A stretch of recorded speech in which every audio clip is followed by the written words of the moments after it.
Hindi na nakatanggi pa si Lloyd Tolentino matapos ituro mismo ng isang motorista na kanya umanong kinikilan sa Maynila. Si Tolentino nagpanggap na taga Manila Traffic and Parking Bureau.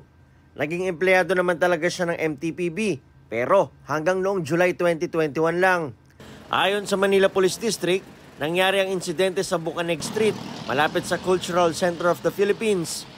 Ipinara niya po yung biktima natin na nagdadrive, nagpakilala siya ng MTPB, sinita niya na meron daw silang operation at sinabihan niya na nagswerving daw siya. Pumalag daw ang biktima dahil alam daw nitong wala siyang violation. Dito na raw siya hiningian ng 200 piso ni Tolentino. Sabi nung suspect natin, kung gusto mo, dito mo na ayusin ang problema para makauwi ka na.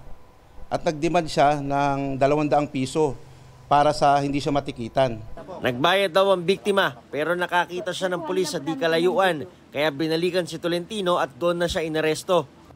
Nakumpiska kay Tolentino ang lumang uniforme ng MTPB, ID, listahan ng multa per violation, mga lisensya ng mga motorista at ang 200 pisong kinotong niya.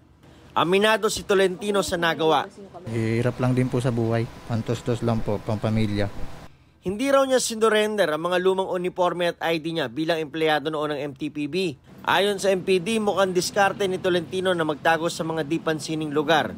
May sarili siyang diskarte. So, siyempre, titingnan niya yung mga hindi mataong lugar at saka wala dun yung mga dati niyang kasamahan. Doon sa may Bucaneg, kasi boundary ng Pasay at ng Manila. Robbery extortion ang kaharaping reklamo ni Tolentino. Nico Wahe, nagbabalita para sa GMA Integrated News. Kapuso, para sa mga maiinit na balita, mag-subscribe sa GMA Integrated News sa YouTube. Sa mga kapuso naman abroad, subaybayan nyo kami sa GMA Pinoy TV at sa www.gmanews.tv.